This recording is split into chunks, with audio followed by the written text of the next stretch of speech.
Today I'm looking at the new Canon EOS 80D. It sounds like a boring camera, but it really isn't all that bad. Or is it? The 50D was an evolution of the previous double-digit Ds that I can't be bothered to talk about. A continuation of capable, solidly built DSLRs good for enthusiast photographers. Then there are some little things that may appeal to the pros out there. The 60D was a step in a direction, perhaps not the right one. It was more plasticky, polycarbonate fiberglass chassis, had a tilty screen, and a bit dumbed down. The 70D seemed a step back in the right direction. Old 70 AF. The 80D is, well, let's see what came up when I googled 80D earlier. Great, research time. Google 80D. Camera, camera, camera. Person holding camera. Girl. Girl. Okay. Canon is now selling bra sizes apparently. Maybe we should just review this instead. Just so you know, that really is an 80D. It says so there. It's in writing, so it must be true. Right, on that note, I think that's enough 80D images for me. Let's go do something Canon 80D related. So we've established that Canon are good at making bras, but what about the 80D, the camera? Well, there's not much new with it, to be honest. But we're here to shoot a Star Wars fan film, yes! Which is why I've come dressed in full costume, obviously. And I'm not the only one. Pow Jow! What? Look at that majestic uniform. I've come dressed up as that Ken guy. I'm hoping we can get a part in this film, but I'm hoping that it's just like waist above for me, because I've got jeans and like trainers. So anyway, these marvellous people, they're here in a castle in the middle of the countryside, filming a Star Wars fan film. I thought you were dead. Gone for my ship. I think R2D2 is turning up as well. It's fucking late though. Sorry, Greg. So yeah, the Canon 80D, not much new about it. That's what people say anyway. What is new with the 80D? Well, there's NFC. The NFC works by pointing at the NFC. Of course, for Apple geeks out there, the NFC is a non-event. For Android users, it is indeed a fappening. Simply point your finger at the logo and then exciting stuff happens. Then you've got the addition of the flicker mode, which is not really much use here. It's probably useful in this kind of lighting, however. No, that didn't work too well. I can still see flicker. Yeah, flicker's not as good as it used to be. What else? Time-lapse mode. But everything's got a time-lapse mode on it now. You kind of expect this though, time-lapse mode. This has got a time-lapse mode on it. Time-lapse is easy to set up and the mirror doesn't flap up and down for every shot, which means you won't get any vibrations from the mirror ruining your lapses. I'm sure Android phones had a time-lapse mode before the iPhone. I'm just going to get some behind-the-scenes shots. Okay, that's the director. I'm going to go follow him. He's the important one. Oh, damn it. I was just about to say that one of the best features of the 80D is the viewfinder, which is now 100% accuracy. Bigger, more accurate obviously, because you know exactly what you're going to get. But the trouble is, I can't actually get the viewfinder that close to my eye. It's a great finder. Customize it however you like. Clear, detailed. Great for framing. It doesn't sound like much, 2% difference between the 70D and the 80D. But when it's only 98% accurate, you kind of have to guess that 2%. Well, I have to guess everything in a minute, so. But you know what? I can use live view, because the screen's pretty good. Ooh. And you'll like the screen because, well, I don't know if you'll like it. I like it anyway. The screen is a touchscreen one, touchy-feely. It uses a capacitive touchscreen, which is handy for changing settings and scrolling through menus quickly, but the 100% accuracy viewfinder is a 100% win, as well as the viewfinder features. It's only 2% difference, but at least you know exactly what you're gonna get. Image quality from the 24 megapixel sensor is top. Dynamic range is looking good with the 80D in these daylight shots. Noise performance, considering as a 24 megapixel APS-C sensor, is decent enough. It's not staggering though. I mean, it already starts to look sketchy at ISO 6400, although very usable. ISO 12800 looks rough though, and above that, is as big a mess as Humpty Dumpty's head, and none of the king's horses or men or post-processing software can fix it. Autofocus has seen a noticeable step up in performance too.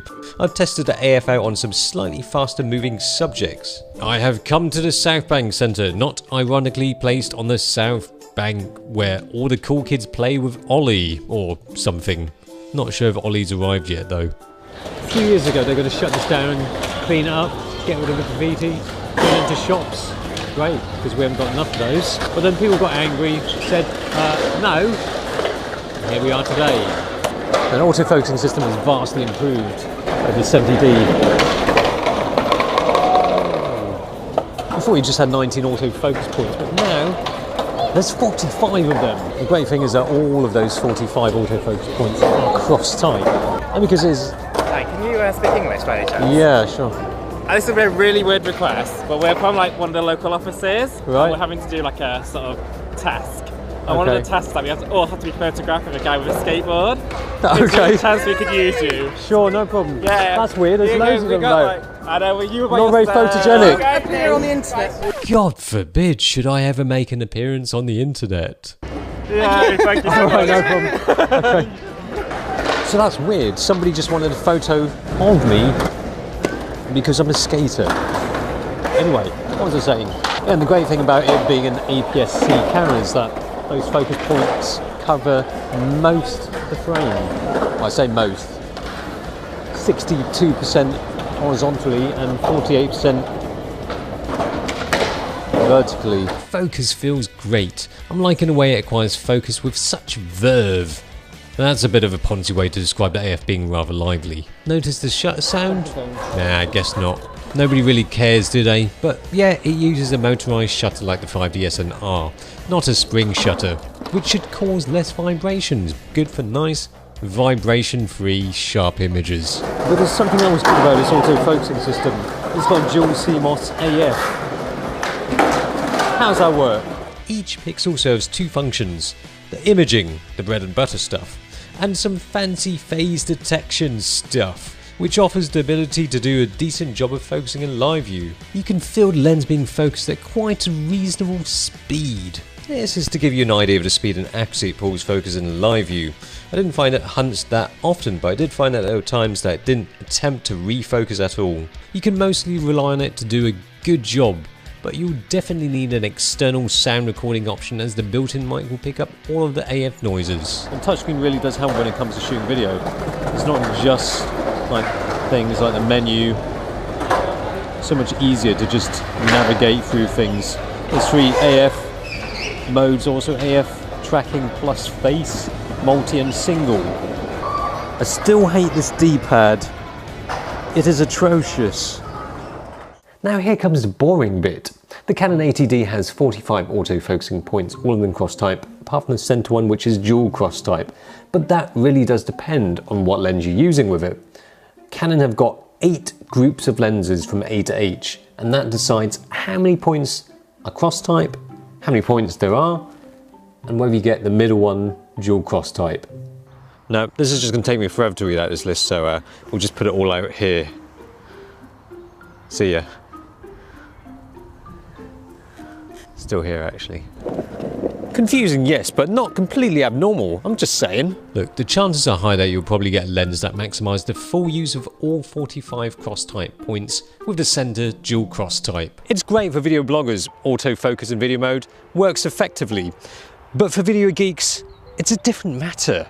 It's all that moire and aliasing stuff. Yes, the autofocus is nice, but what about moire? Another thing that video enthusiasts might get a little bit peed off about is the fact that it doesn't have any log or flat picture profile, which is fair enough because even entry-level Nikons have it.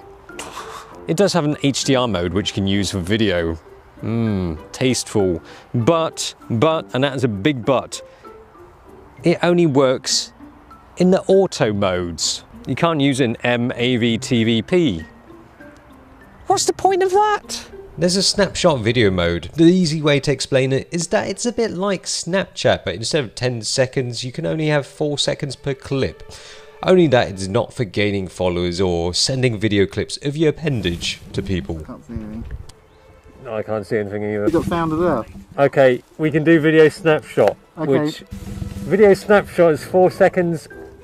Oh, so we can take a video snapshot. Live long and prosper. We're filming this stuff today. It has the headphone socket, nice. The mic input, lovely. And then the tilty flippy screen is useful, especially so for vloggers. Oh no, it's raining. The camera is weatherproof to some extent, so that doesn't need the cape. I just do that. I'm not. But yes, of course, no 4K video. Deal killer? It could be for some. For some, that may not seem future-proof enough. It would have been nice to have at least gotten some kind of flat picture profile, but never mind, eh? Well, the video quality is satisfactory, but nothing groundbreaking. Looks as decent as a 5D3, but there are loads of choices out there. For video enthusiasts, the GH4 and A6300 probably makes more sense. I think Canon were ever so close with this one. If only they could have improved the quality of the video just enough, just to make it a really tasty alternative to the current mirrorless offerings. But they didn't. So now that 80D hasn't really seemed to have taken a double-digit Ds anywhere, it's not really a step forwards. It does the AF quite well, but it's just missing out on that killer blow that could have been the video quality.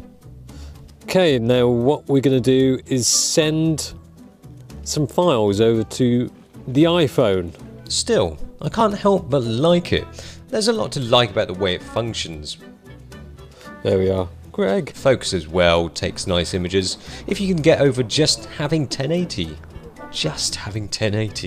then just get one and enjoy it. 1080 is far from dead. For now. Let's go get some sandwiches. Crisps. That's the Chewbacca's man bag. They're setting up their shoot. And we're getting ready to go to the pub.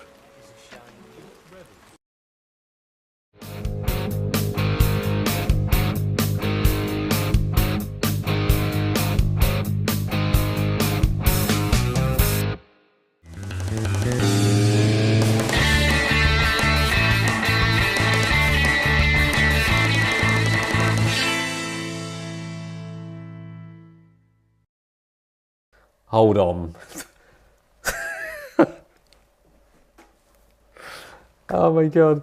That is ridiculous. Ridiculous.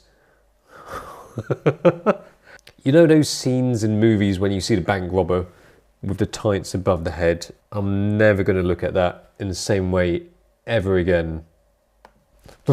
On a positive note, I'm making Locke look at this footage. Enjoy this, Locke.